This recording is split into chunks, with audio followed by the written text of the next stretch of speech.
We made it here.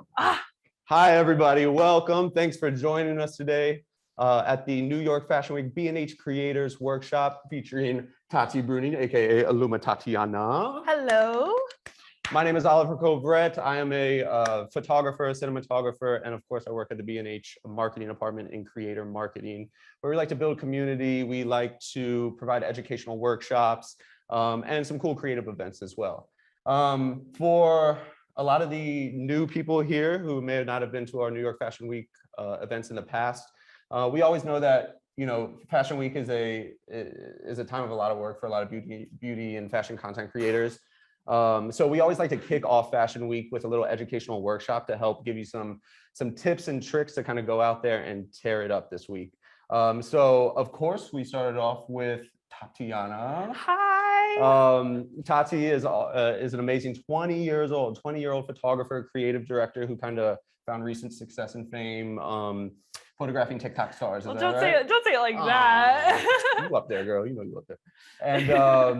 And yeah, Tati's gonna go through her self-portrait process a little bit today, show you some lighting tips, posing tips, and yeah, just kind of explore the studio a little bit. And I'm excited to learn. Oh, and Photoshop as well. So stay around towards the end because that's really where the magic happens, right?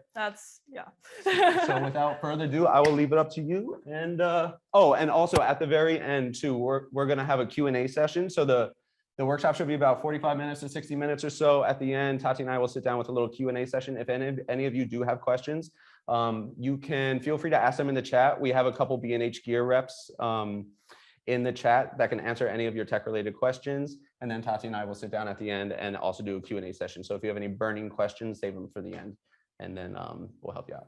Awesome. Sound good? Cool. Well, wow, I guess I have the stage now. Thank you so much for the intro, Oliver. He's just running on back there, getting behind the camera. But if you're here from my TikTok or my Discord, love you guys, Snapchat or Instagram, or from the B&H landing page, thank you so much for coming. I'm so excited that you're here, and I cannot wait to show you guys what my process is behind self-portraits. That being said, it is Fashion Week. I'm so excited to be here. It is probably the busiest week of my life, hands down, very easily. It's the craziest week. But that being said, I thought that this would be such a fun thing to do with B&H creators, and I'm really looking forward to hopping into the meat of things. But before we get into that, I wanted to go over some of the more frequently asked questions that I get on a daily basis in my DMs and in real life. Because I felt like it would be important to just get that out of the way and kind of introduce myself in case you're unfamiliar with my career, my photography journey, etc. So yeah, I'll just introduce myself a bit here. But my name's Tati, in case you did not get the memo, and I'm 20 years old. I currently live in West Hollywood, and I'm a photographer, just like I'm sure many of you guys are. So I get this question a lot, but I really feel like there's only one way for me to answer this, and that is, how did you start? And I usually just respond with, I just picked up a camera one day. But to kind of like, that's the short answer, but I'm gonna go ahead and get into the long answer for you guys. So I, from a very young age, was chronically online. I'm Gen Z, I grew up on YouTube, and ever since I had access to the internet, I would spend hours and hours and hours on YouTube, as I'm sure almost every other person around my age has. And so that being said, I was really, really interested in short form video and home video from, the age of about 10. I was, just on there all day long. And I honestly, from a young age, my genuine dream was to be a YouTuber, which is, very interesting to, think about when you're in middle school. But that being said, I've always been interested in making short form videos. And so when I joined student leadership when I was in middle school, part of the job was to, or part of the class rather than job, sorry, I'm not in school anymore, I'm used to saying job, was to make short form videos for the school. And so that being said, I kind of always had a camera in my hand, and that just spilled over into high school because my middle school and high school was combined. So I was in leadership class in high school, making these kind of short form videos. And around that time, I started getting really, really into music. But because I was, like 15, 16, it's particularly difficult to get into concerts because most, electronic music or rap music is 18 plus for you to enter. And so I kind of figured out this is part of the tutorial that I do not want you guys to follow, but I'm just going to give you the anecdotal story so there's a little bit more clarity on how I got to this spot here today. But so I would register for press passes to be able to go shoot concerts. And so I think my first one was when I was 15 and it was a 21 plus show. Do not do that. That's not safe. I am not advising anyone to do that. But I actually like snuck out of the house on a Tuesday night and pulled up to the concert venue to shoot the show. And when my mom found out, she was absolutely livid. Do not do that, but that's just, how I got my foot in the door of concert photography. But it wound up being very safe, and I'm very thankful and grateful for the people that worked at the venue and the people that I was working with on tours and stuff like that, because they were always so kind to me and made a very safe environment for me. I had to, change career paths. And so I was, stuck inside, as I'm assuming all of us were, and I didn't really have anything to do, but I did have my camera. And so I started to, look into studio light and fashion photography and portraits and stuff like that. And so I was really, really just sitting in my room studying light, studying studio photography, studying fashion photography, and trying to figure out like how to do any of that. And because I couldn't really go to a studio at the time because, studios were shut down, or like I couldn't see models, so I couldn't really, meet up with people, I was really just doing it out of my backyard in my bedroom and like wherever nature was. So that's kind of where I started to do testing and getting into the portrait side of photography as opposed to concert, because in that time of my life, I was really just kind of like dabbling with it. Like I would take a still photo during the daytime, like maybe once a week. But like when the pandemic hit, like I was seriously shooting every single day. And if there's any like word of advice that I can give to any person trying to get into photography, it's that you're going to want to shoot every single day as much as possible until you find your style, your flow, what you like, what you don't like. It's really like important to experiment. And like to this day, I really truly do feel like I'm still experimenting with my style and how I find things and all of that above. But back to the timeline of my career, I around that time also had started to post about my life a little bit on TikTok and started talking about photography on TikTok, music on TikTok, that whole side of things. And so I had like a small group of friends that I had created from that space. And when like restrictions started to ease up, I stepped foot into the studio for the first time. I believe it was in May of 2020. And the restrictions were really, really heavy. So it was like only 3 of us that were allowed into a space. And we got in there and I had my very first ever test shoot, and I kind of fell in love with being in the studio and getting to work with cool lights, like everything that's around me right now. And so from there, this is another word of advice that I'm not going to give because this is horrible advice. This is like, I still can't believe I let this happen, but I had pretty much gone broke renting studios, shooting, because I was shooting almost every single day because I just wanted to get as good as possible. And so luckily that hard work did pay off, and I wound up creating a small following on Instagram and TikTok, and had this network of really awesome friends. And like shortly thereafter, I actually got to work on one of my first big projects, which was with my friend Chase Hudson, aka Lil Huddy. We got to do a feature for Vogue Digital, which was really, really awesome. And honestly, crazy to think that that had happened to me so quickly in the span of time that I had really started doing portrait and fashion photography. So that being said, shortly thereafter, I kind of had like this snowball effect in my career, and I wound up being signed to some really, really awesome management that, took my career to the next level. And from there, I really just had like things coming in my inbox on the daily. It was awesome. And that kind of transition period of my life, changed everything. And so from there, in the past year, from signing, like I started working on bigger campaigns. So I shot Emma Chamberlain for the Bad Habit Beauty campaign and worked with YSL Beauty on a project, and like have had these really crazy, amazing, wonderful opportunities that, changed my life. So I'm like incredibly fortunate to be where I am. And if there's any word of advice that I can give to anyone that's looking to take their career up to the next level, it's you definitely want to put in that work, like shoot every day and like grind, but don't burn yourself out, because I do that quite frequently. And so that's kind of how I got here today. And it is, New York Fashion Week, which is my favorite week out of the year, except for, I don't know how I feel about the Spring Fashion Week, because it's a little bit freezing here in New York, and I'm really used to the LA weather. But I think the Fall Fashion Week is probably my more favored fashion week now that I think about it. But regardless, this is one of two of my favorite weeks during the year, and so I'm so excited to be here and to teach you guys a thing or two about photography with BH creators. So with that being said, I think I'm gonna start to talk about a little bit of the studio setup that we have, going on here. So I'm gonna go ahead and get this stool out of the way, mind this little transition period while I get set.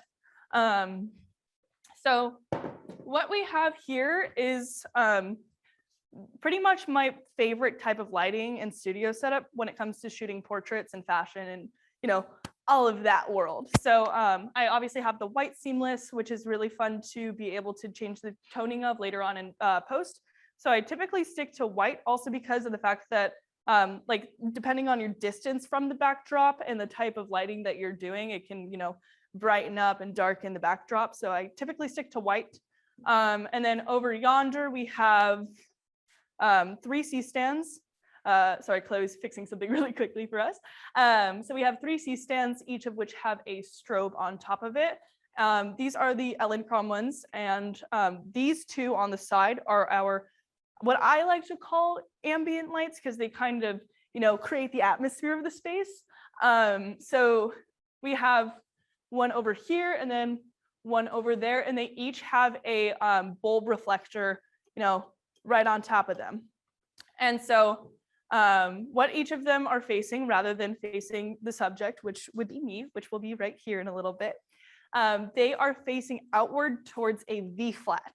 And so the V flat has a white side on it. And so when this light flashes, when it's facing like a white surface, which are the V flats, it's going to go ahead and create like a very soft kind of like light, workable atmosphere that's like very flattering to clothing, skin, etc. Throughout the entirety of this tutorial, you're going to be hearing me talk about skin a lot, because that's one of the most important parts of a portrait. And so that being said, we have these 2 guys faced at a 45-degree angle from our X, which is me, the subject. And we have this light here, which is a little bit more powerful than these 2, and it has a beauty dish on it. And so I personally like to use beauty dishes for my self-portraits, as opposed to like a soft box or something that diffuses light a little bit more, because it is like, it's very flattering to makeup, and it's very flattering to create like a little pin light in the eyes, and it's quite contrasty. And I like to work with contrast a lot. Typically, you'll see in my work that not a lot of it is muted. Everything's pretty punchy. So a beauty dish has pretty much that effect. And I believe this one is white. I usually either aim for white or silver when it comes to a beauty dish. And so that's our little lighting setup. We got 3 points. And this guy's going to be the most powerful light. And then these 2 lights you're going to want to make sure are even. And so I have these guys set to about half of what this is going to be. And dependent on the type of strobe that you're using, that really like will affect what kind of level you're working with. But typically you want these guys to be half of what this is. And so I know that a lot of people work with continuous lights as opposed to strobes as well. So you can kind of create this look. It won't look exactly the same, and you'll obviously be shooting at a much lower aperture, but like you can pretty much create this look with continuous lights as opposed to strobes as well, because I know that not all of us have access to studio equipment at all times. So that being said, our next little bit is about aperture. I typically like to shoot with strobes, so my aperture is going to be much higher than like typical like outdoorsy soft lighting. So I typically go in like a range from an aperture of 9 to 13. not much higher than that because it's a little bit too sharp, but nothing ever lower than a 9 because I want like everything to be in focus because I'm the subject. That sounded really conceited. I promise I'm not like that in real life.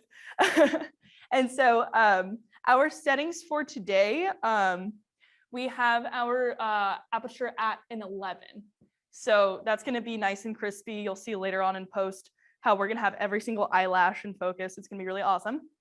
And I keep the shutter speed to about a 160 because most strobes are going to need you to operate in a range from 125 to 160 because otherwise, if it's too high, what you're going to have is you're going to have like a little black strip across the screen or like across the image, and you know, not very good. You want the image to consist of the image, not any faulty errors. And so you're going to want it to be from like a 125 to 160 if you're working with a flash. And then when it comes to working with a lower shutter speed, what that's going to do is it's going to have a spill of the ambient light that's around you. And so let's say for today, I shot at like, let me think of a number, like a 60. Our shutter speed is 60. It's going to capture the ambient light that is the video lights. And so we got a little adjustment here. Okay, cool. And so because we're working with strobes again, I have a wireless trigger system that's set up that when well, not me because we're shooting a self-portrait, but when the camera does shutter, it's going to trigger all the lights at once. And so we got that set up, awesome. And then the very last thing that I wanted to talk about in terms of like the technicalities of what we're doing here today is the Pro Mist filter. And so this is very important when it comes to shooting portraits. You guys probably see me in here, right? Hi. So we have this here, which is a Pro Mist filter. And if there's anything that I can recommend anyone to buy, this is probably it right here. This is not me trying to sell you on anything. I'm not making money by telling you to buy this particular filter. It is seriously just my favorite filter of all time. It is the Pro Mist filter. And what it does is it like creates this nice diffusion that's going to go ahead and like make the skin soft, make everything look a little bit dreamy, and the light's going to be really, really nice. So if there's anything that you can attach to your camera, it's going to be this. And I think that even if I I'm actually going to test this really quick. Even if I were to like put this up here, it makes well, maybe it may not make a difference, but it does make a little difference in like how nice the skin's going to look. And so if I put this right back on here, I think that you guys can see me again. You can see all of my pores and my septum piercing. Let me just screw this back on. Okay. So now that this is back on, the last thing that I want to talk about is the love of my life, my baby, my sweet angel, my camera. And so this is my favorite camera that I've ever owned. Again, I'm just, you know, in the way of this guy, but it's okay. I promise I'll get out of your way in a second. So this is the Canon R5. I'm a Canon fangirl for life. I love Canon cameras. I love their color profile. I love the sharpness of everything. And there's like a little setting where you can change the color profile to neutral on this camera. And it like makes sure that everything is super, super flat. And it's like making, and like what happens when you set your color profile to be very flat is it makes it easier for you to adjust things in the future. And that's going to be really important. You're not going to want to shoot in JPEG. You're going to want to shoot in RAW so that you can get that color profile so that we have more to work with when we're in Photoshop. So this is my setup. I love it. It's great. It's going to, you know, make clothes look nice. It's going to make the face look nice, the skin, and that's what's really important. And so the next thing that we're going to talk about, oh wait, before I move on, we do have the camera attached to a tripod. And so when you're shooting self-portraits, if you don't have access to a tripod, sometimes I just like stack it on a bunch of things or work with whatever kind of environment that I have at the moment. But for today, B&H has provided me with a wonderful tripod. And it is obviously set to portrait mode because we're going to be taking portraits.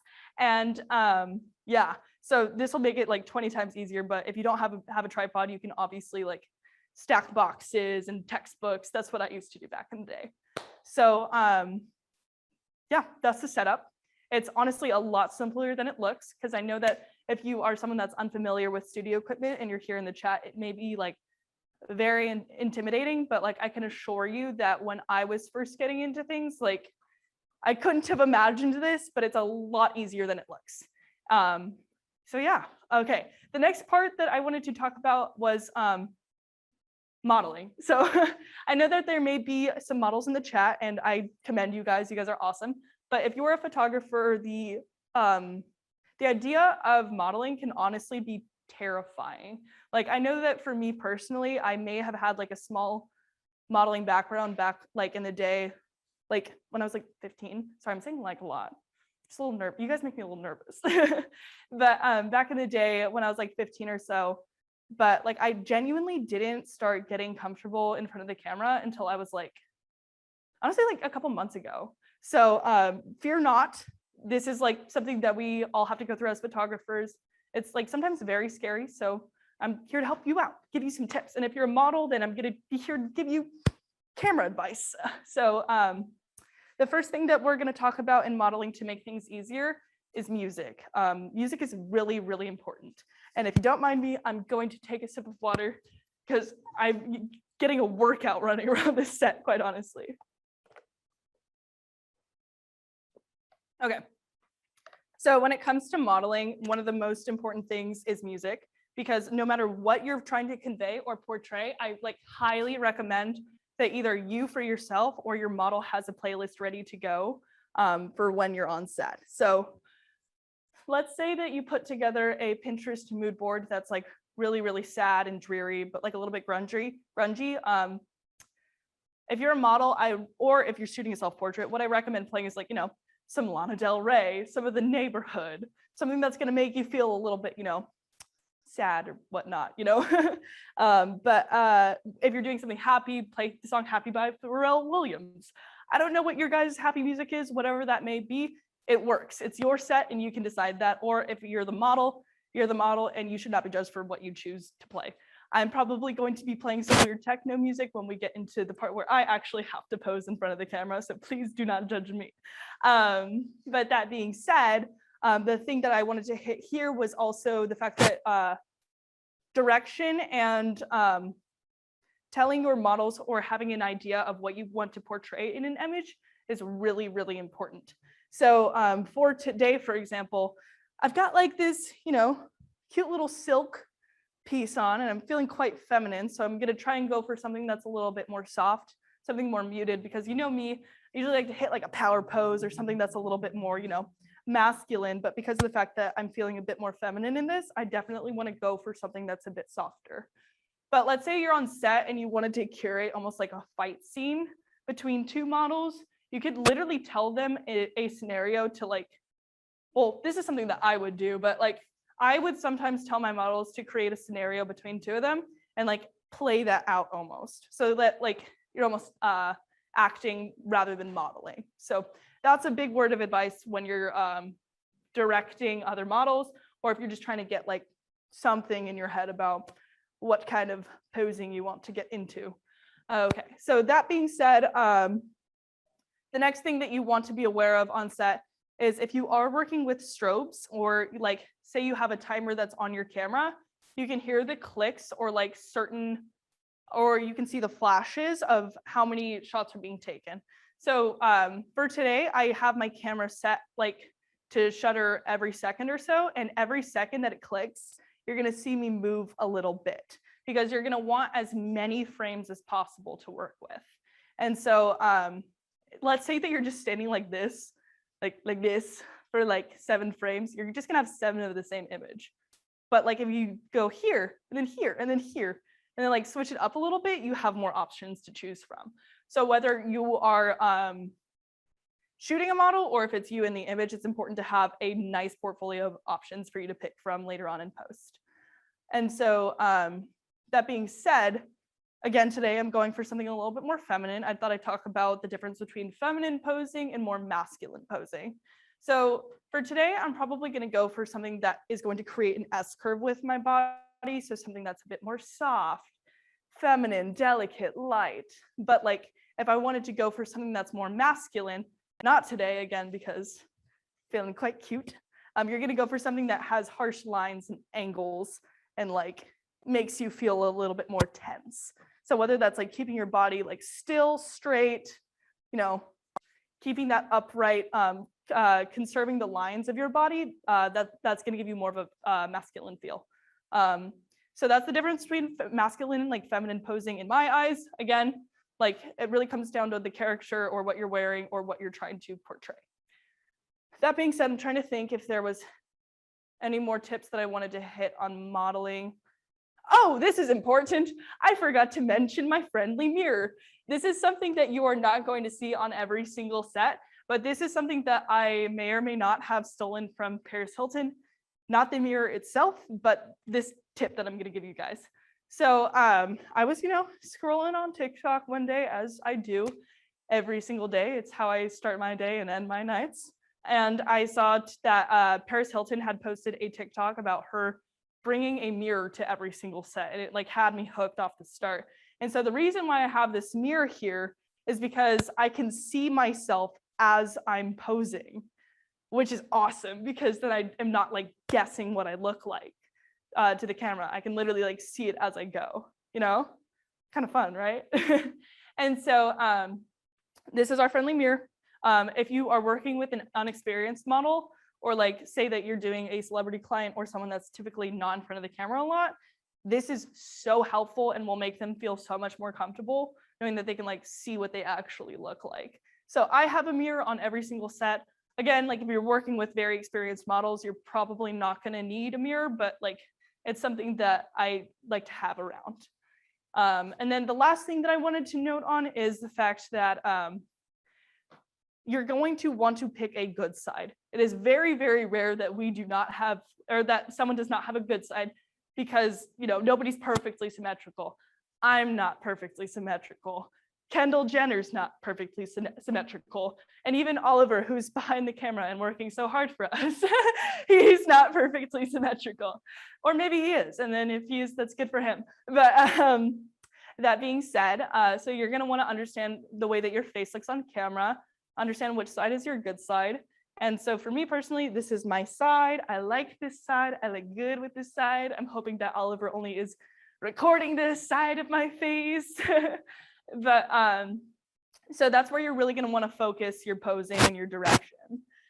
Even when you're lighting a project, it's important to take in account which side is your client's good side or your good side, because that's where you're going to want to have the main source of light coming from.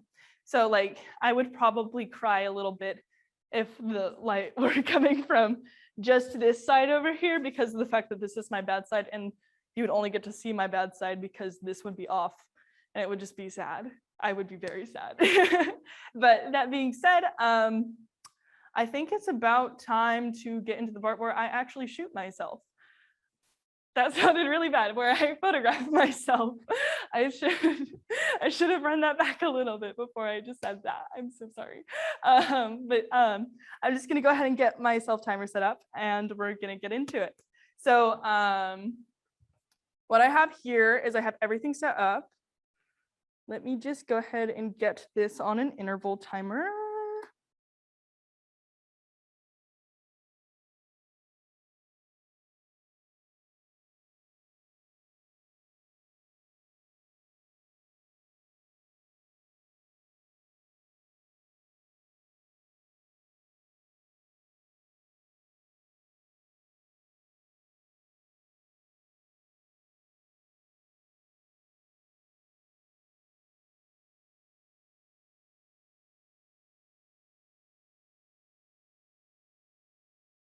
Back. Okay, cool. So I have my camera set up on unlimited takes because I probably will shoot about 100, 200 takes in my own self portraits, but for the sake of time, I don't want you guys to be sitting here for 10 minutes just watching me like look pretty, even though I'm kidding. But I'm just gonna go ahead and probably do about 20 frames just for the sake of keeping things short. But I am actually going to play a little bit of music just so that I can have a guide of some sort. And Oliver's gonna reconnect to the camera because I so rudely forgot to do that. So here's my phone. I'm just gonna do it do some music off my phone so that I can have something to work with. I'm just gonna bring this here. Cool. And then, awesome. Oh, also we are shooting with a focal length of about 65 or 70 because of the fact that when I shoot beauty or like 3/4 up, I typically aim for a focal length of 85 because I want to kind of like flatten things out a bit. But when we're shooting full body in a little bit, we're probably gonna go for like a 35. So I'm just gonna go ahead and play some banks because I love banks, and we're gonna get into it. I'm gonna keep a count of like probably like 20 shots, I'd say. So I put my hand out like this so that my camera has something to focus on in the meantime, so that I'm not just shooting a white wall. Get in there, bud. Did you put this on autofocus? Oh. Oh.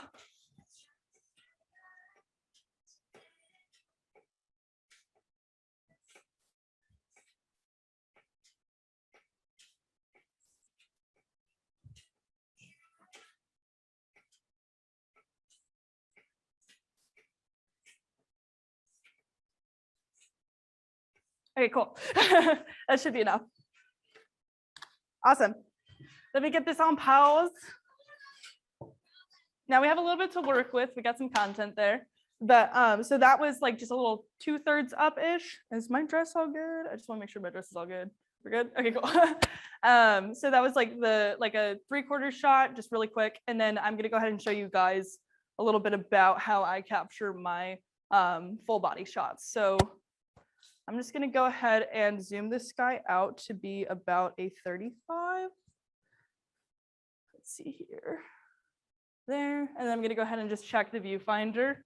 I usually have to do a little bit, I usually have to do like a little bit of trial and error when I'm alone in the studio, but today I have some wonderful friends with me that are making this process a bit faster along the way. What's up? Okay. So let's see here. Oh, I shut my camera off, that's why. Oliver, would you actually mind doing me a huge favor and standing in? Just for the sake of me not doing like a trial and error thing, I'm just gonna have Oliver stand in for me really quick so I can make sure the framing is correct. Okay, so I'm just gonna lower this a little bit. Awesome. Zoom it there. Cool. Should be good. All right, you look great. You're taller than me. Yeah, no, I know. There's plenty of space. Don't worry. I'm just gonna plug this guy back in really good. What day is it today? Wednesday? Mm-hmm. I was gonna be like Happy Friday, but I guess it's not Friday. I was like Happy Friday, guys, woo, but I guess it's Wednesday. All right, cool. So now I have a bit of a wider shot. They can see this now, right? Cool. So they have a bit of a wider shot here. And when you're working with this much space, I'm gonna try and fill the frame as much as possible. I kind of like to have the camera angled a little bit more upwards to make myself look even taller than I actually am. And so that's a big word of advice when you're shooting. Maybe someone that wants to like seem a little bit taller, you're just gonna, kind of, get down here and like put the camera upwards, and it's gonna like elongate the figure. So I'm just gonna go ahead and shoot a couple full body portraits too, so that we have that to work with. Let me just make sure that all of this is, I have to unplug it again. Okay. So let me just get this unplugged and go into here, enable this, and then get this plugged in again. Here we are. Cool. Awesome. All right. Oh, I need to continue to play my banks so that I can have something to move to. All right. And then again, we're just gonna do about 20 more frames.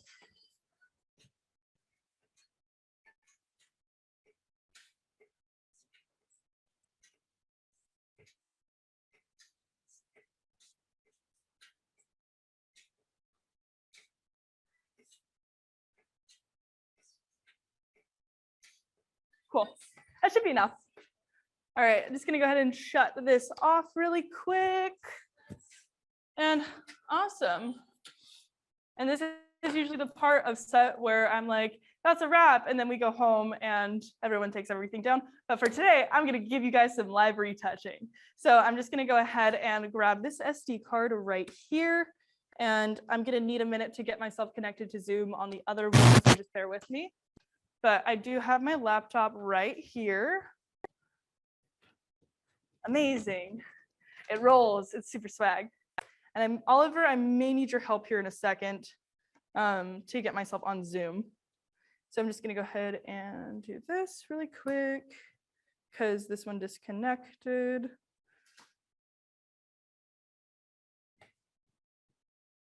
All right, let's see here. Click here to join. I'm just gonna go ahead and grab a seat as well. Because as much as I love to retouch standing, we're not gonna do that today. Okay, so I'm just opening up Zoom.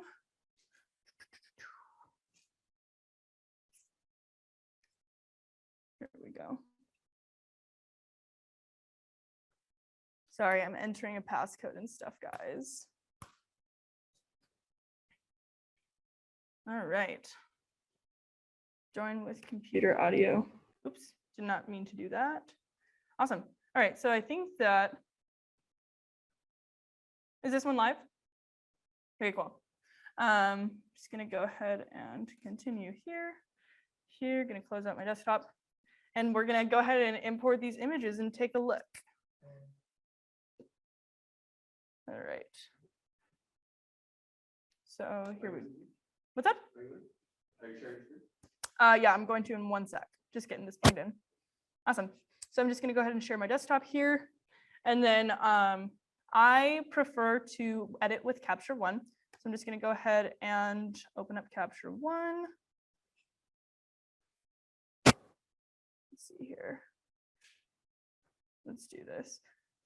Let's go and name this Tati Self-Portrait 2. Awesome. So I'm just going to go ahead and create a profile. I know lots of people prefer to edit with Lightroom. Just gonna let you know now, it's very, very similar. So do not fear if you don't understand what's happening on the screen, because the odds are that there's like an equivalent to whatever's happening in Lightroom. And so I'm just gonna go ahead and click import. And then from about where the images have started and end, so just like right here, shift all, and then in the meantime, while this is importing, do we have any questions that I can answer? I'm also gonna grab some water real quick.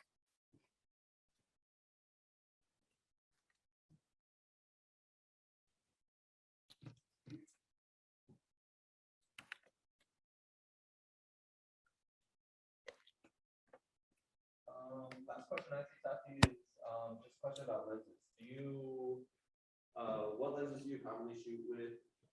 And like, do you ever use really wide or really like telephoto?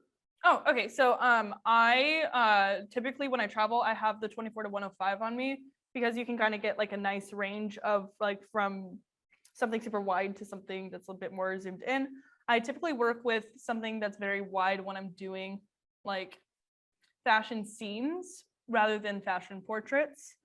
And then I don't really work with the telephoto lens because of the fact that I don't really zoom in that close. But other than that, like I work with a lot of Sigma lenses. Those are my personal favorites other than Canon. And I think that we have everything here imported, which is awesome. This is gonna go quite fast from here. So mind the fact that we are looking at raw images of me. I do not like raw photos, but we're just gonna have to bear through the pain. Don't judge me too much about my skin, guys. So the first thing that I like to do when I have everything imported is I go through and I sort what I like and what I don't like. So I'm just gonna go ahead and like put a 1 star next to the ones that I'm rocking with. So I don't like that one actually. Let's see here. Just gonna go through and scrub pretty quickly. That's cute. That was not cute at all. Actually, you know what? Let's just make this the cover photo, actually. Awesome. And then here's our full body shots. Okay. I can rock with that one. Okay. Cool. Wait, that one's cool. That one's all right too. Okay, awesome. Now that we have a couple to work with, I'm just gonna go ahead and take a look. I'm gonna scrub through here and pick my favorite. Probably, honestly, this one. I'm cool with this one. So the first thing that I do when I get into this Capture One catalog is I like to play with the lighting first. So I just want to make sure that everything is, actually, you know what, first thing that I'm going to do is I'm going to go ahead and crop this guy down a little bit, just so that everything looks a little bit nicer. JK, this is not the setting that I had intended. We're not going to crop it yet, actually. I changed my mind. Sorry about that, guys. We're going to do the lighting. Why did it do that? There we go. All right, we're back on track. So I like to focus on the lighting, and typically for my portraits, I like to make the highlights really matte and then add some contrast into it. So I don't work with presets, but the one thing that I do is I go into the styles, or like the kind of like basic like it's not a preset. It's just like some minor adjustments with like the contrast and the temperature and stuff, because I shoot things rather warm. Is I just go ahead and throw one of these on there. These are the like intelligent styles from Capture One. They work out great. I love them. My favorite one is the fashion one. So I just typically aim for that one. And then what I'll go ahead and do is I will make the highlights very matte by adding an S-curve kind of situation here, and then bringing this down. So that's going to go ahead and mattify. As you can see, it mattified the highlights, and it's going to make the skin look really nice. And then I go ahead and bring this down. Do want to bring a little bit of light back into the midtone, so I'm just going to add this here. Cool, that's looking nice. This is a really awesome red dress. So although the saturation is down, I'm just going to go ahead and add a little bit of that back in by going over to the color editor and taking this here, selecting that color profile area, and I'm just going to bump it up a little bit. Cool. It's very subtle, but if you can tell, like I just brought it back a little bit because I was missing some of that color. Cool. So now what we're going to do is we're going to turn down the clarity a bit so that we can smooth out the skin even more. So we're just going to bump this down to about there. So unless you're going for a particular style, typically when you're shooting beauty or an up-close portrait, you're going to want to turn the clarity down so that you don't get any sort of like corrosion on the face. So this is looking nice. And mind you, I'm very, very minimalistic when it comes to editing, so we're pretty much almost done here. The only thing that I'm probably going to do beyond this is just like a little bit of very minor like lighting things. Let's see here. Just gonna bring this here. Maybe this a little bit. Yeah. So there, that's about it. That's just about as much as I do in Capture One about every single time. Again, I'm not like a huge fan of over editing, and I like to make things a little bit more true to real life when it comes to self-portraits or like fashion and stuff like that, because you unless you're going for like a scene or something, I just like it to look pretty clean and true to what it was shot at. So I'm just going to go ahead and export, or actually I'm going to do it this way. We're going to go ahead and throw it over in Photoshop. We're just going to take this and edit the variance. Cool. That's just going on and loading on there. And then it's going to take us over to Photoshop. It's probably going to take a second. I'm sorry, guys. Oh, that was much faster than last time. Awesome. So now that we're in Photoshop, I'm just going to go ahead and fix the crop of this. So I'm not particularly a fan of how I was not standing on my X perfectly, and that like I'm not obviously like not centered very well. So I'm just going to go ahead and fix that by dragging this in, and then I'm going to bring this down a little bit so it's a little bit more friendly for the Instagram, for its Instagrammability. So cool. Right about there works for me. Nice. Cool, now that we're cropped down a little bit, I'm just gonna go ahead and duplicate the bottom layer, and we're just gonna go straight into retouching, which is my favorite part. So the first thing that I do is I obviously like duplicate this layer, And then I'm going to go ahead and start with the healing brush tool. So mainly in my retouching, I'm just focused on the skin and maybe brightening up the eyes a little bit. So that's pretty much what we're going to be doing today. So what I do is I start with this brush and I just go in and I go for the major areas. So I did just fly in from Los Angeles to New York, so my skin is a little bit jet lagged, but we're just gonna, cover it up a bit. So I'm just gonna go for these major areas and make sure that this brush, this circle, is a little bit bigger than what we are stamping. So we're just gonna go in over here and get this done. And I see like a little bit of issues and blemishes here that I'm covering up. So we're just gonna go in and do that. Oops, that was a little bit too much. Kind of botched that. Just gonna go here. If there's anything on the forehead. No, it looks like we're good. Cool. So that's looking nice. And then actually, I do have a little bit of my concealer kind of going over here. So I'm just gonna go ahead and very lightly kind of fix that. I don't like having these little lines here. It's from my setting spray and my concealer like blending together, and then it like makes these lines and it's really frustrating, but that's a makeup problem, not a Photoshop problem. Awesome. So now that we have this fixed, very cool. It's very subtle. It's just like a little bit here. Actually, I just missed a couple here. Sorry. Being a little bit careful here. Awesome. So now that we have the basics done, what we're going to get into is frequency separation, which is a tactic that I use on almost every single photo. And the way that we do this is we're just going to go ahead and duplicate this layer twice. And again, this will be on YouTube, so you can watch this back in case I'm going a little bit fast. So we're just going to go ahead and select this layer, and we're going to name it blur. Oops, I spelled blur wrong somehow. And then we're going to name this top one texture. Awesome. Cool. So we're going to go ahead and take this blur, and we're going to, sorry, the little zoom thingy is blocking it. Here we go. We're going to go to filter, blur, blur, and we're going to go to Gaussian or Gaussian blur. Nobody knows how to say it. I can assure you that every single person that I've spoken to has said Gaussian or Gaussian in like 10 different ways. So this is luckily a photography class and not an English class. Otherwise, I'd probably be fired. So what we're going to do here is we're going to go to this little pop-up bar, and we're going to blur the skin, but not too much so that the colors blend. So like this is way overdone, but we're going to blur it just enough so that you don't see any texture in the skin. So about here should be good. Awesome. So now we're just going to go ahead and apply that and then go to the texture. We're going to enable this guy. And then we're going to go to the image tab and we're going to apply the image. Now what we're going to do is we're going to bring texture back into it. So we're just going to hit this blur tab. That's what we're going to be sourcing. And then we're going to invert it and then have this blending mode on add. This is very important. So this looks phenomenal in a second. If it looks like this, that means you've done it right.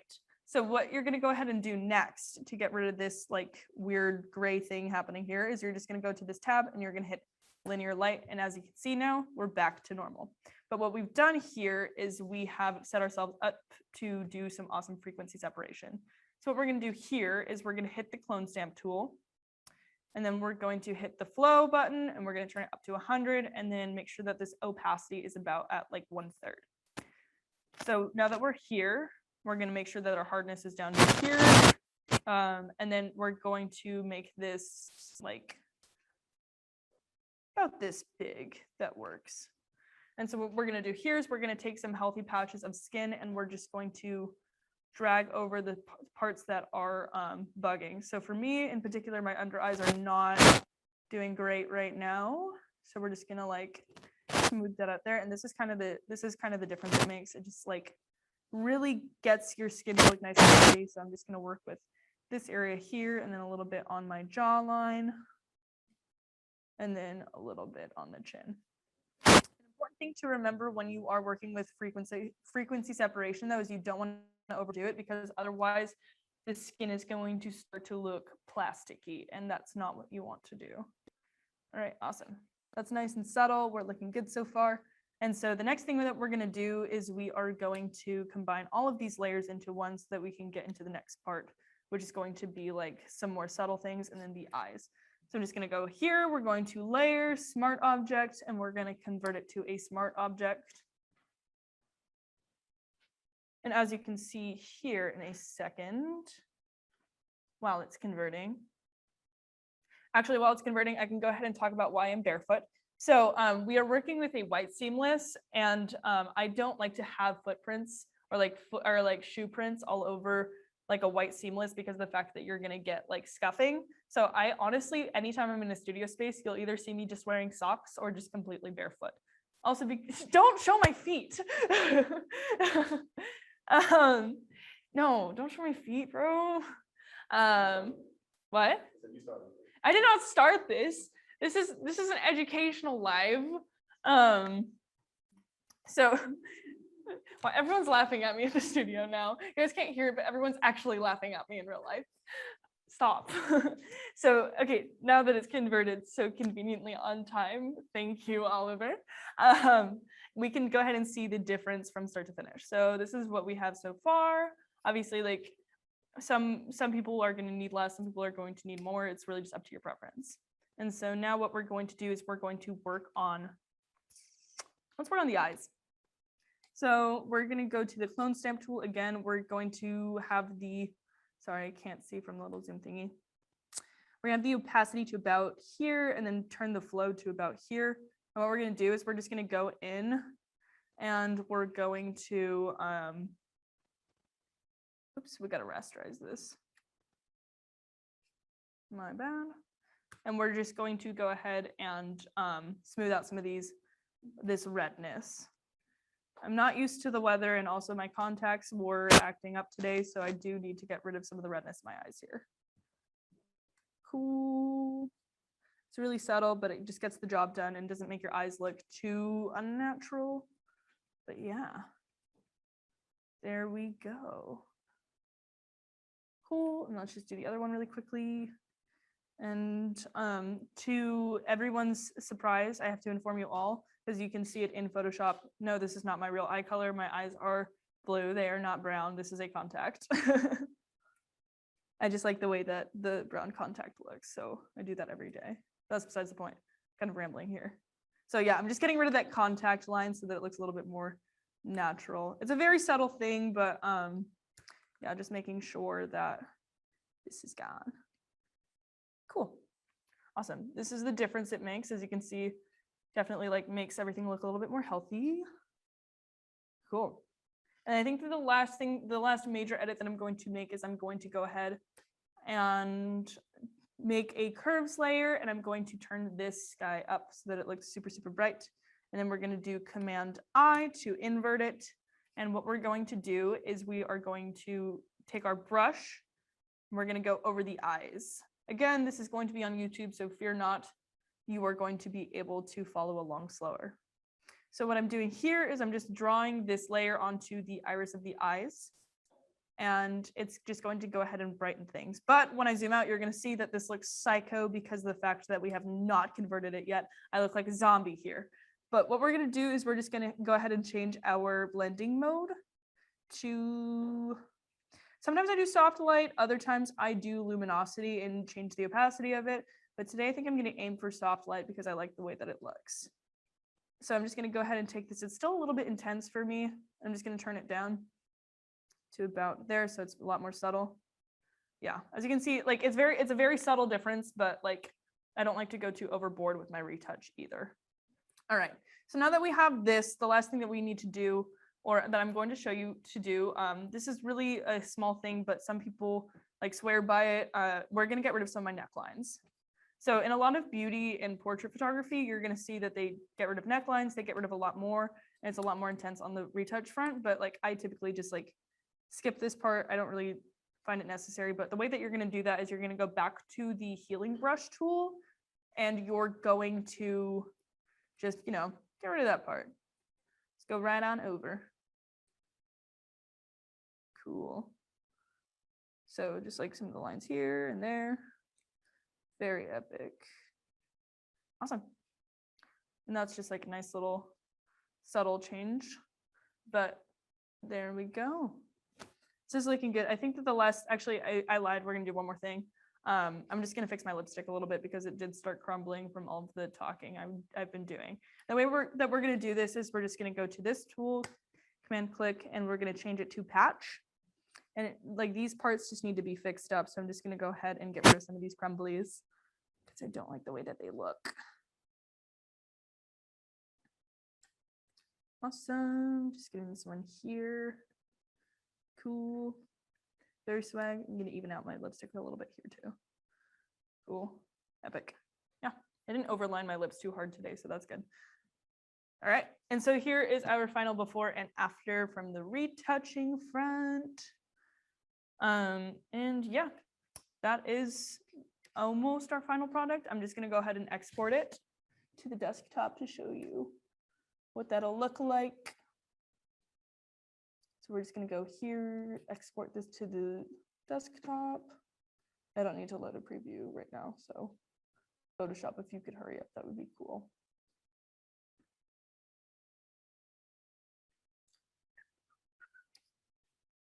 Awesome, just to the desktop. I'm gonna just name this file really quick to final product.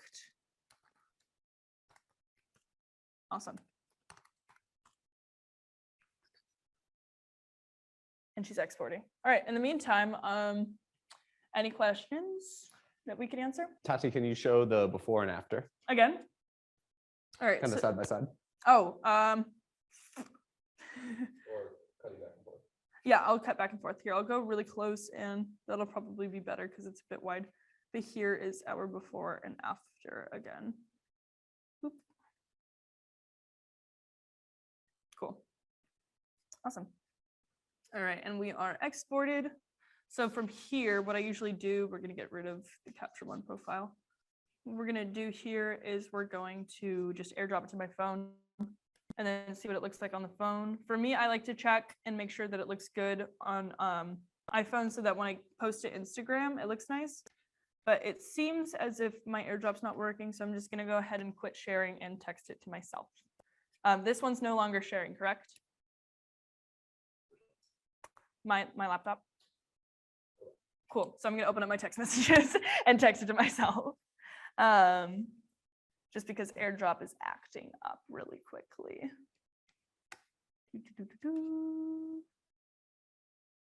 Let's do, I usually text it to my sister. I feel so bad, my poor sister. I usually text it to my sister because I have nobody else to text it to that I'm like comfortable being like, just ignore this photo right now. So I just text this to her. And then it'll pop up on my phone here. And now I have my portrait on my phone. Amazing. Cool. And so it looks good here. It looks like I don't need to do any lighting adjustments on my phone. Usually before I post, I either put like a little bit of more brightness on it or contrast, just like depending on what the image is, but looks like we're good. I kind of nailed it. Awesome. And with that, that's how I take portraits. Yeah. Good job, Tati. Thank you. Sweet. All right, little Q&A sesh. And now it's time for some questions and answers. Actually, I should leave this open. So quick question, following up on that, do you have any, is there any output settings or anything from Photoshop to get like the highest quality photo for Instagram specifically? For Instagram specifically, what you're gonna wanna do is you're just gonna do the quick export to PNG, just because of the fact that like, if you export like a TIFF file and try to airdrop it to your phone and then compress it through Instagram, it's going to lose more quality than if you just exported it lower in the first place. So export to PNG and that kind of keeps it as sharp as possible. Yeah, the quick export tab, and it'll keep it nice and sharp. Sweet. I didn't know that. Good to know. You didn't know that? I didn't know that. I just do Ooh. JPEGs. I just taught Oliver something too. That's awesome. Cool. What questions we got? Hit that chat. Let us have them. Oh wait, can I I'll see help you it with any here? technical questions. Tati can help you with any conceptual Oh, I just realized that questions. I like exited the Zoom. You're good. I mean, that was just from your screen. So Okay, cool. yeah. So Great. Somebody asked, what is a good starter camera? oh, okay. So my first camera was the Canon T3 Rebel. I recommend the Rebel series personally, just because of the fact that it's a very nice, easy pipeline transition to get better quality cameras from there.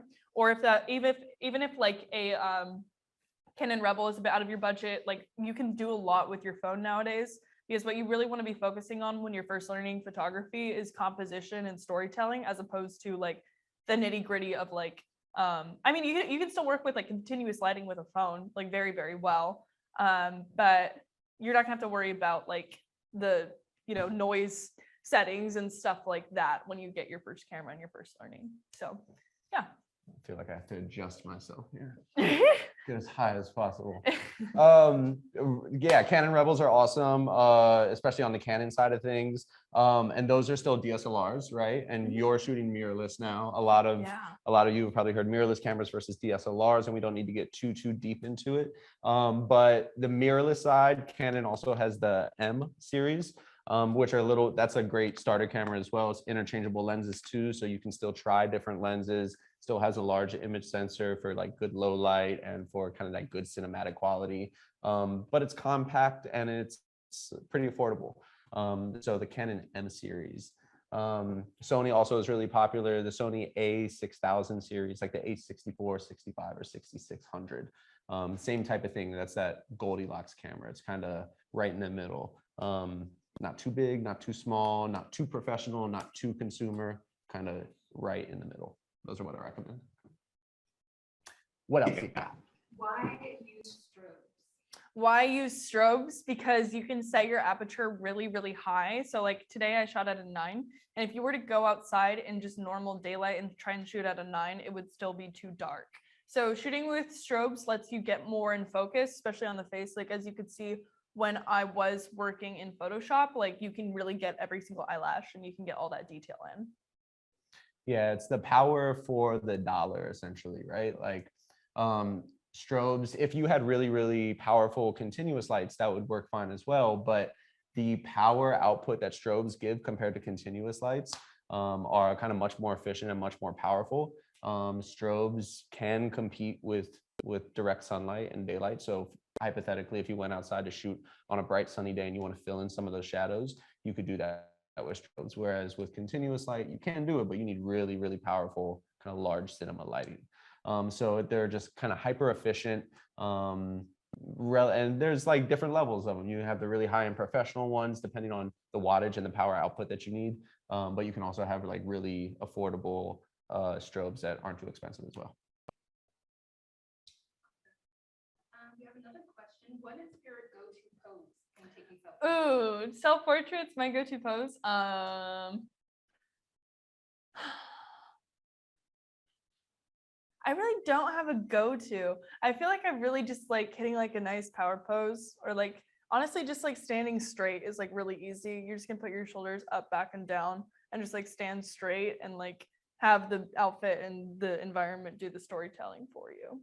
And everybody has their angle, like Tati said earlier, and I think that's really important. Like it takes a while. I still haven't found my angle yet personally, but it takes a while to find that. But when you find that, like, so some people might look better from this 3/4, depending on the shape of their face. Some people might look really good straight on. Some people have a really good profile. I have none of those. And then I always, whenever I'm directing models, I always like say angles too. Yes. Angles always look really good. They look a little bit more interesting, right? There's more depth too, yeah. Sorry to mean to cut you off. No, perfect.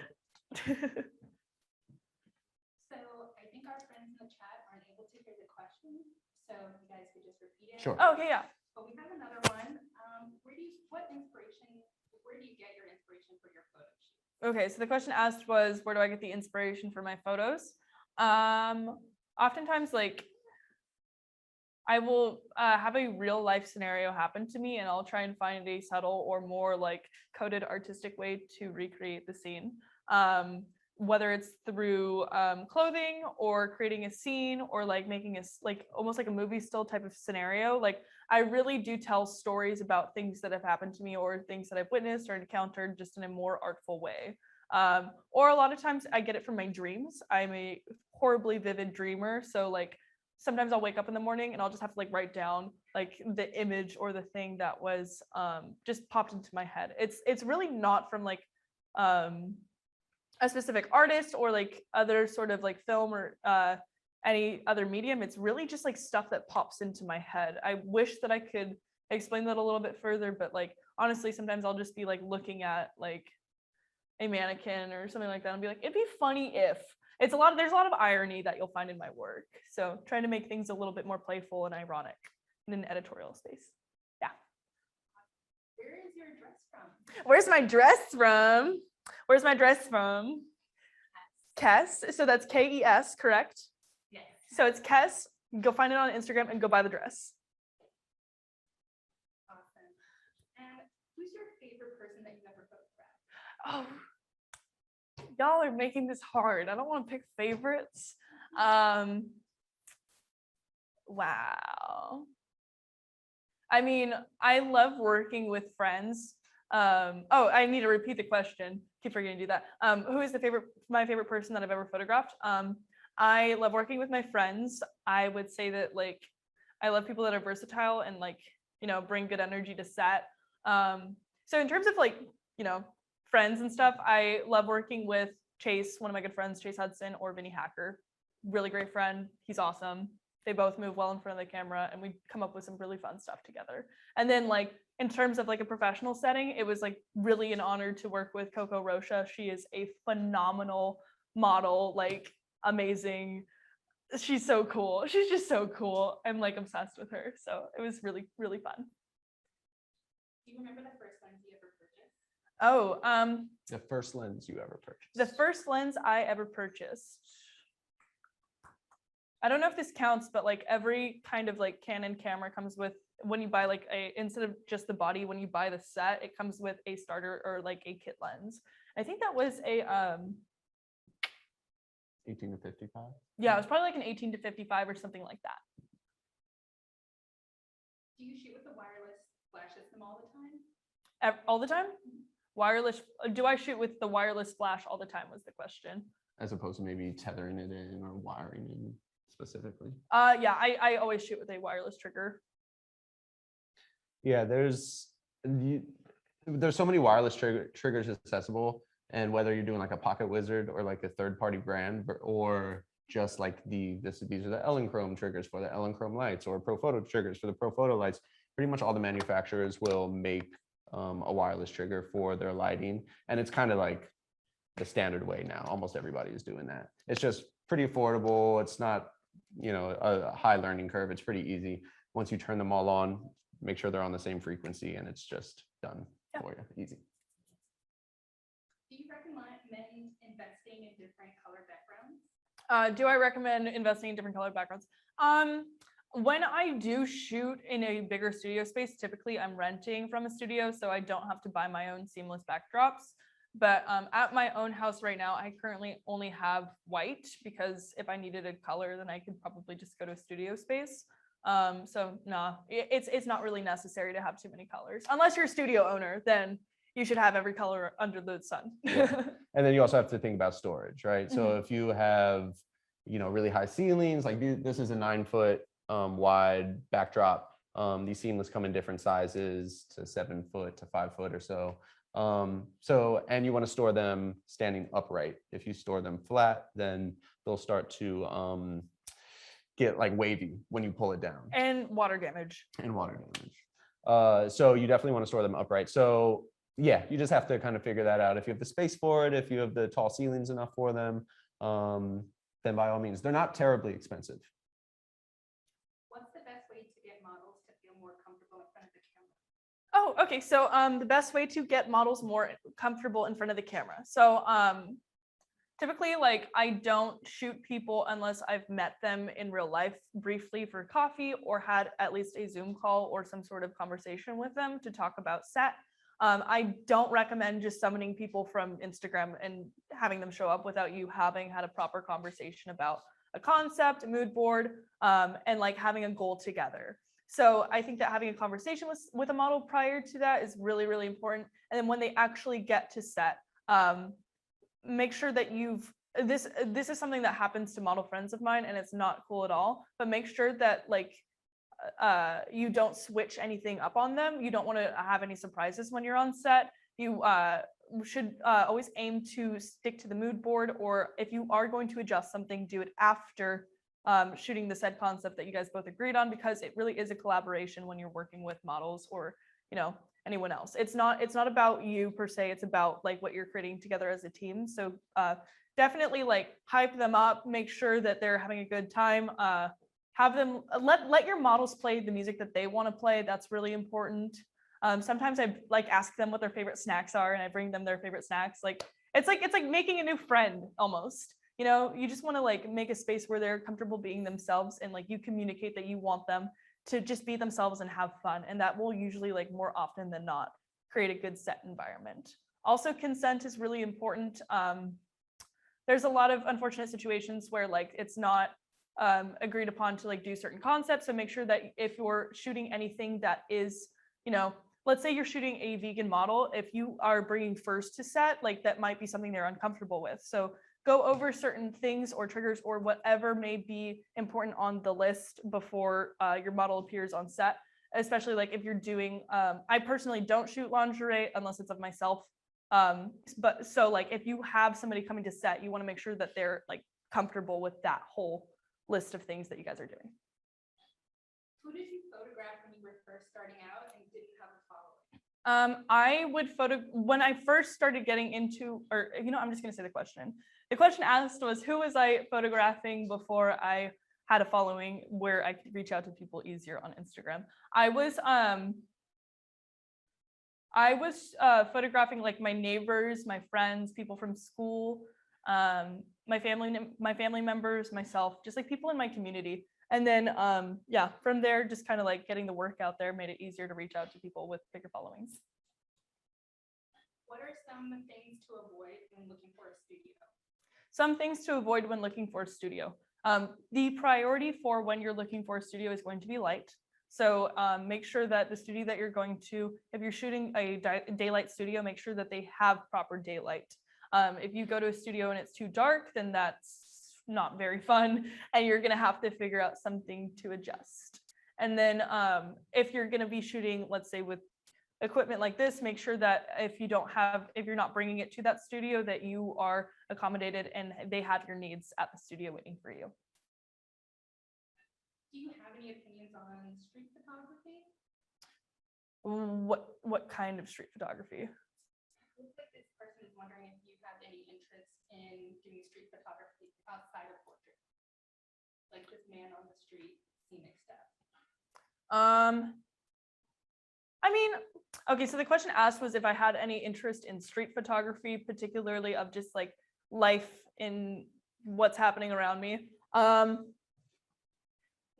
Not, I mean, my kind of work is a little bit more staged. I like to be able to have a bit more control over the story. Also because I'm really shy and I don't like to take people or like take pictures of people without asking. So I'm not like, you know, crazy about going up to people and being like, you know what I mean? Scares me a little bit. But shout out to the street photographers that do that, because I'm so scared of like, you know, taking a photo and not asking. Follow-up question to that. What about doing like editorial style or portraiture fashion style on the street, on location? Oh yeah, absolutely. Yeah. Yeah, I do that. Yeah. And are there any, like, do you run into any specific challenges shooting on the street as opposed to shooting in the studio? Yeah, so when you're just kind of like shooting on the street as opposed to in the studio, like obviously you're working with the elements of weather, you're working with whoever's passing by, you're working with like an inability to like change and stuff like that. So just yeah, if anything that can go wrong will go wrong if you're shooting on location. So just like making sure that everything is right for that day in that specific spot. Location scouting is really, really important. So prior to picking a street location, I recommend checking it out and checking out the lighting and the weather and all of that prior. Yeah. Do we have time for a few more? Yeah. What focal length is best if you're only shooting your face instead of full body? Okay. I recommend shooting, or the best focal length, or I'm just going to say the question again, I'm sorry. So the question asked was which focal length is best for if you're just shooting like a beauty portrait. I would recommend like an 85 because it kind of like makes everything a little bit more matte and doesn't make your face like stretch or anything. It's pretty true to real life. Would you like to add anything onto that? Have we ever seen any of those like Instagram or TikTok, videos where it shows a portrait of the same person and the same composition at all Yes. the different focal lengths, right? Yes, I And made it- a couple of those. Right? And it shows like if you're shooting wide angle, 24 millimeter, even 35, what that does to the face and how it kind of contorts it. Personally, I love the 35 millimeter focal length for portraiture. 35 millimeter is supposed to be kind of the same depth of field that our eyes see. And so I go for in my photography, I like a lot of emotion, and like I want the viewer of my photograph to feel like they're right there next to the subject. And so I always kind of like 35 millimeter for that. But in terms of portraiture and like the question, what is the best focal length for shooting just a face? I would agree that 85 millimeter is kind of like the perfect spot. It doesn't really distort or contort your face at all. So yeah, I would say anywhere between 35 millimeter and 85 millimeter, you're good. Retweet. With outdoor photography sessions, do you rely only on natural light? No. So the question asked was, with outdoor photography sessions, do I only rely on natural light? The answer is absolutely not. More often than not, I will bring a reflector or I will bring an on-camera flash. It's a little bit more difficult to bring a strobe out into the elements because of the fact that you're going to need a power supply. So I stick to like on-camera flash, and it kind of gives it like a very cartoonish, almost like campish look when you're shooting with a flash on the street. So yeah, I bring some things to modify, but generally, like more often than not, like I will just shoot with the light that's provided, which is the sun. Yeah, bounce board, just anything, big white card. Obviously B flat is awesome, but kind of big and clunky to take outside. But anything just a bounce light, or like Tati said, one of those pop out reflectors, circular reflectors with gold and silver and white and black and all those different shades on them, is amazing just to help direct some of that sunlight and fill in the shadow. And then in terms of strobes, you can bring a strobe, but get a monolight, get one with a battery built into it. Godok's 8200s, for example, are super compact, throw it in your backpack, and really powerful. So they're great outdoor lights. And they're not super expensive either. Very cheap. Tati, did you ever expect to blow up on TikTok? The question was, Tati, did you ever expect to blow up on TikTok?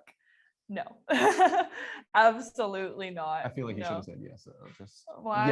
Yeah, I expected it. I knew what was coming. I was like, yeah, my fame was inevitable. No, this is like, I can't believe I like wake up and I like make videos of myself just like putting on clothes and just like doing Tati things, and people are like interested in it. It's crazy. I wasn't cool when I was like growing up, guys. I was like on Tumblr and on YouTube chronically, and I did not have very many friends. So like this is kind of crazy that people are like interested in what I'm doing. I actually have a follow-up question to that. What's As somebody who like tries to make Instagram reels to a lack of success, I would say, it like still takes me forever, right? And I went to film school. Like I know how to edit, and maybe that's why it takes me forever. But like a lot of the videos that you do seem like they would be like pretty easy. Like you just woke up, shot a couple things, boom, and now it's up. How long does it take you to create just like an Instagram reel or something of moderate, like you're not putting a ton of lighting and everything into it, right? Yeah. So let's just say that I'm doing like a daily vlog. Obviously it would take a day to film it and then like 15 minutes to edit it. And something that's really important about like when you are posting to a platform is to understand the platform. Yeah. So if you're not watching content and like seeing how things are formatted when they're trending, then like it's probably not going to catch in the algorithm. It's like very rare that I deviate from like a kind of TikTok-y format where like things will blow up. So it's like very difficult to get artful things to stick. But if you're doing like, if you're recording yourself and you're just doing a quick pose or modeling or something like that, for you, like how many, if you go through your camera roll, like how many video clips, how many tries did that take you to get that look? Or is it just like first try? Just first try. Genuinely, like everything I do is first take. Like it's unfair. It's unfair. No, it's you'll find more often than not, the more that you keep trying to do something over and over again, like the less genuine it looks and the more you're overthinking it. So like honestly, the first take is like the best. That's really good. You know, and that's why honestly, that's probably why the photo that I chose to edit today was like, I think it was the second frame. So, you know, I'm pretty like, I know what I want right off the bat and then just get it done. So we have one more question. Last question. Oh, last This is actually question. for B&H. Okay. What's a Oh, A good lens for shooting video, yeah, sure. It depends on which camera, obviously. For shooting video, especially if you want that cinematic look, as most cinematographers do, you always want a prime lens. A prime lens is just a lens with one focal length. You can't zoom in or zoom out. And prime lenses usually have faster apertures, so it means that you can allow more light in and then get a shallower depth of field. So what's an easier way to say that? It just gives it a more cinematic look. So if you were to do like hypothetically like a 35mm f 1.4 or 1.8, a lot of cinematographers like having where Tati was saying, I like shooting at f8, f9, f11 because she wants everything in focus. Where a lot of cinematographers want that really cinematic look where just your eye is in focus and right behind you is kind of blurred out and out of focus, right? And so you achieve that by setting your aperture at a lower number, like a 1.8 or a 1.4. So typically, I would say those are the best lenses for shooting video. cool. Awesome. Anything else? That's it. Okay. Thank you everybody for joining. Let's thank Tati one more time. Tati, great job. Thank you so I much. hope you all found a lot of value in this. And if you have any follow-up questions for B&H, you can reach us at B&H Creators on Instagram and TikTok. If you have any follow-up questions for Tati, Hit me in the DMs. I do respond to them. Believe it or not, I do look at every single one of my DMs. So if you hit me there, like I will more likely than not, if you're from today's class, be able to respond to a couple of your follow-up questions. Do you have anything coming up? What's your next project? My next project is to go get some food. Boom. But That's what we're doing. other than that, I just want to say thank you so much to the B&H team, the B&H creator team for having me today. This was really fun. And thank you guys so much for coming out to this. I hope you got some good content for Fashion Week, some good tips, tricks, lighting. I know we're not going to be out of Fashion Week with 3-point lighting, but at the very least, I really love what you said about like softer posing and more masculine, harder posing. That's something that's really good to think about as you're taking photos of yourself